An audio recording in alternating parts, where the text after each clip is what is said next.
Hello students, आज के इस वीडियो में हम स्वस्थ या उचित भार देखेंगे कि स्वस्थ भार क्या होता है। सामान्यतः स्वस्थ भार या इसको उचित भार भी कहते हैं, इसका अर्थ होता है वह भार जिस पर कोई व्यक्ति बिना किसी बीमारी के डर के स्वस्थ जीवन व्यतीत कर सकता है। मतलब उसको ये डर नहीं होगा कि मेरे ज़्यादा वजन के कारण मुझे कोई बीमारी है या हो सकती है। इसका अर्थ यह हुआ कि उचित भार के साथ एक व्यक्ति स्वस्थ जीवन जी सकता है। दूसरी ओर यदि कोई व्यक्ति अनुचित भार वाला है, मतलब उसका भार उचित ना हो, या तो वो कम हो सकता है या ज़्यादा हो सकता है, तो इस तरीके से अनुचित भार वाला व्यक्ति स्वस्थ जीवन यापन नहीं कर सकता। राष्ट्रीय स्वास्थ्य संस्थान यानी कि नेशनल इंस्टीट्यूट ऑफ हेल्थ, इसके अनुसार स्वस्थ भार वह भार होता है जिसमें किसी व्यक्ति का BMI 19 से 25 के बीच में होता है। यदि किसी वयस्क का भार 25 से 29 BMI के बीच में हो तो वह अधिक भार वाला होता है, यानी कि उसको अधिक भार की श्रेणी में रखा जाता है।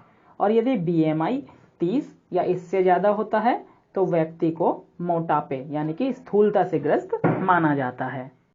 साधारण शब्दों में यह कहा जा सकता है कि एक स्वस्थ भार वह भार है जो हृदय रोगों, आघातों, उच्च रक्तचाप तथा मधुमेह यानी कि डायबिटीज के खतरों को कम करता है। स्वस्थ भार की यानी कि उचित भार की गणना हेतु प्रायः दो तरीके लोकप्रिय हैं। एक तो है लंबाई व भार चार्ट, यानी कि एक चार्ट के माध्यम से हम देखते हैं कि किस लंबाई में कितना भार होना चाहिए, और दूसरा तरीका है बॉडी मास इंडेक्स चार्ट यानी कि BMI चार्ट। लंबाई तथा भार चार्ट देखने में अत्यधिक आसान है, जबकि दूसरा तरीका BMI चार्ट पर आधारित है, जिसके द्वारा हम यह जानकारी प्राप्त कर सकते हैं कि हमारा भार समुचित है या नहीं है। चलिए अब लंबाई तथा भार चार्ट द्वारा उचित भार नापने का तरीका देखते हैं। ये देखिए, इस चार्ट में हमने ऊंचाई और भार के अनुपात के चार्ट का थोड़ा सा अंश लिया है, जिसमें पहले 157.5 सेंटीमीटर अगर ऊंचाई है, ये पुरुषों के लिए है, तो उसमें अगर किसी व्यक्ति का भार 50.7 से 54.4 किलोग्राम है तो इसको अल्प भार की यानी कि कम भार की श्रेणी में रखा जाएगा। और यदि उस व्यक्ति का भार इस लंबाई में 53.5 से 57.1 किलोग्राम है तो इस भार को सामान्य भार लिया जाएगा। और यदि इस व्यक्ति का भार इसी लंबाई में 57.1 से लेकर 63.9 किलोग्राम तक हो तो इसे अधिक भार की श्रेणी में रखा जाता है। इसी प्रकार से दूसरी लाइन को अगर देखें तो यदि किसी व्यक्ति की हाइट 160 सेंटीमीटर है और उसका वजन 52.1 किलोग्राम से 55.8 किलोग्राम तक है तो इसको अल्प भार में गिना जाएगा, यानी कि उस व्यक्ति का वजन कम है, उसे बढ़ाने की जरूरत है। और यदि वजन 54.8 से 60.3 किलोग्राम तक है तो इसे सामान्य भार में गिना जाता है। और इसी तरीके से यदि 160 सेंटीमीटर लंबाई वाले व्यक्ति का वजन 58.5 से 65.3 किलोग्राम तक है तो इसको अधिक भार की श्रेणी में रखा जाएगा। इसी तरीके से सभी लंबाइयों के वजन को हम इस तालिका के द्वारा देख सकते हैं कि उस व्यक्ति का भार अल्प भार है, सामान्य भार है या अधिक भार है। अब महिलाओं के लिए ऊंचाई और भार के अनुपात के चार्ट में देखिए, यदि किसी महिला की लंबाई 147.5 सेंटीमीटर है और उसका वजन 41.7 से 44.4 किलोग्राम तक है तो इसको अल्प भार की श्रेणी में गिना जाएगा।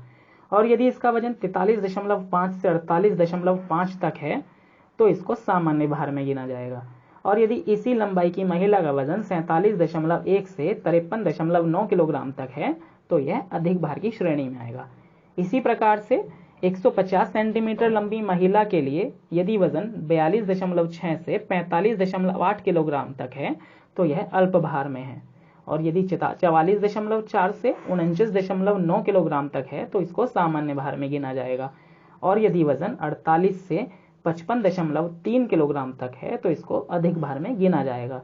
तो इसी प्रकार से आगे भी हम लंबाई के हिसाब से वजन देख सकते हैं। तो इस प्रकार से ऊंचाई और भार के अनुपात के चार्ट द्वारा हम ऊंचाई और भार के सही अनुपात का पता लगा सकते हैं। चलिए अब बॉडी मास इंडेक्स मापने का तरीका देखते हैं, यानी कि method of calculate body mass index. मोटापे को जानने के लिए दूसरा तरीका BMI यानी कि बॉडी मास इंडेक्स है। यह शरीर की ऊंचाई तथा भार के अनुसार स्वस्थता का स्तर निर्धारित करता है। बॉडी मास इंडेक्स को क्यूटलेट इंडेक्स भी कहते हैं, क्योंकि इसका आविष्कार एडोल्फ क्यूटलेट ने किया था।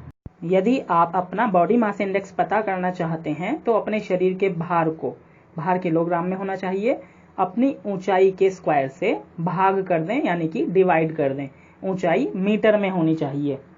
तो इस प्रकार से ये इसका फार्मूला है, body mass index is equal to शरीर का भार बटे शरीर की ऊंचाई का स्क्वायर। भार किलोग्राम में होना चाहिए और ऊंचाई मीटर में होनी चाहिए। इसको इस तरीके से भी लिख सकते हैं, शरीर का भार बटे ऊंचाई गुणा ऊंचाई। तो स्टूडेंट्स BMI को हम एक एग्जाम्पल के द्वारा सीखते हैं कैसे कैलकुलेट करेंगे। मान लीजिए किसी व्यक्ति का वजन 70 किलोग्राम है और उसकी हाइट 1.60 मीटर है, तो उसको इस तरीके से कैलकुलेट करेंगे। देखिए, बॉडी मास इंडेक्स निकालने का फार्मूला आपको पता ही चल गया है, BMI is equal to body weight upon height into height. तो बॉडी वेट है 70 kg और हाइट है 1.60, तो फॉर्मूल में रखते हैं 70 upon 1.60 into 1.60 is equal to 70 upon 2.56।